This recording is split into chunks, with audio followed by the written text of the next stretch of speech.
Hey first graders, today's read aloud is called Otis, and it's written by Lauren Long.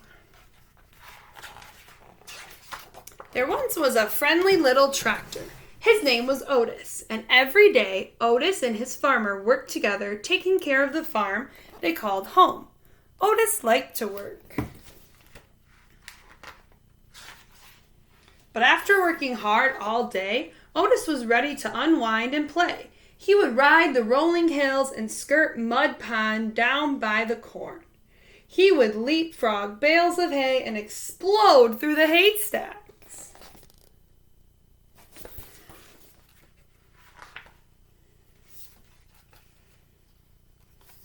Can't turn the page.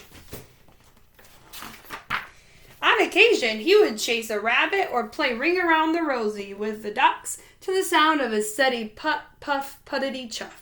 And sometimes at the end of the day, he would just sit under the apple tree and watch the farm below. Every night, tired but happy, Otis would putt puff into the little stall in the barn that was all his. One night when Otis was fast asleep, the farmer brought a beautiful baby calf into the barn. The calf bawled and bawled for her mother, but when the sleepy sound of a soft puffity puttity chuff came from the next stall, the scared little calf stopped bawling and drifted to sleep. From that day on, the calf started following the little tractor wherever he went. Put, puff, puttity, chuff. She followed him over the rolling hills and down by Mud Pond. She was right behind him, leapfrogging bales of hay. And the calf made their games of Ring Around the Rosie all the better.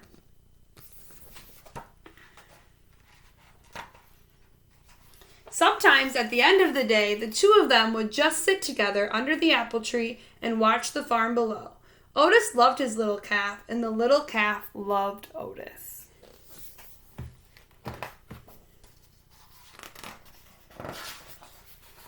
Then one day the farmer surprised everyone with a brand new yellow tractor. "Time to move out, Otis," the farmer said. He took Otis out of the little stall in the barn that was all his and parked him behind the barn. Then he backed the big yellow tractor into the stall next to the little calf. But the little calf didn't like the big yellow tractor. He had a deep rumbling snore that shook the stall when he slept. There was no one to purr the little calf gently to sleep, no one to spend her days with. And Otis could not even see his farm as the weeds began to cover his tires. His friend often sat with him, but she could not get him to play like the old days. It was early summer when the farmer discovered a poster. "Who has the prettiest calf in the land? Judges will decide at the county fair and award a fancy blue ribbon to the winner."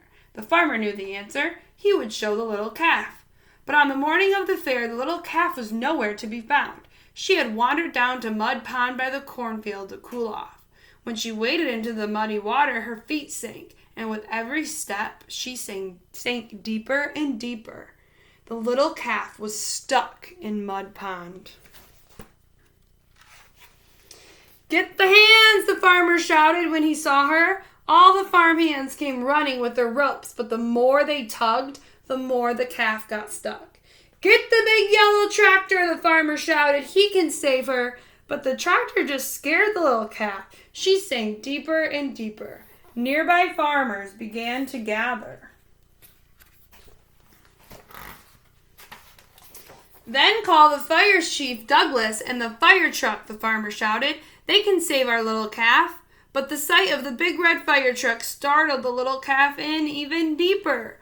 The farmer was fit to be tied. If the farm hands and the big tractor and even the fire chief Douglas and his fire truck couldn't save the little calf, who could? I think I know who.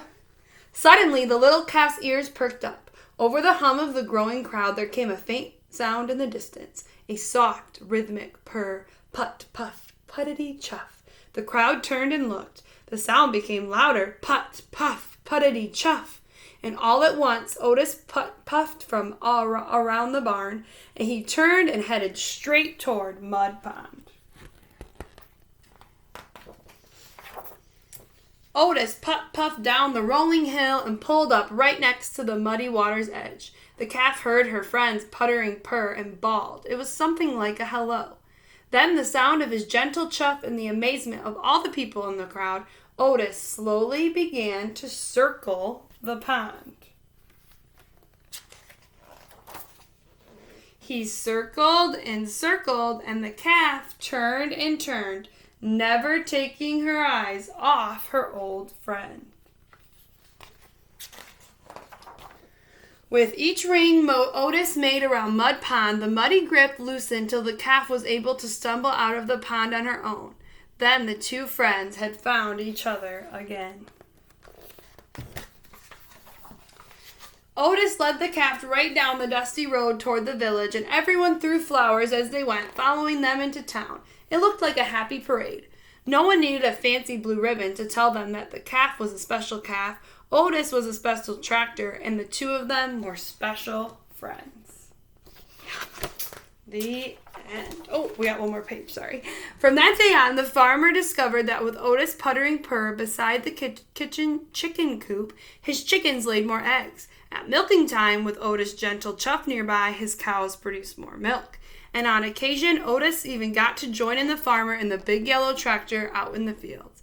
But often, at the end of the day, Otis would just sit with his friend under the apple tree and watch the farm below.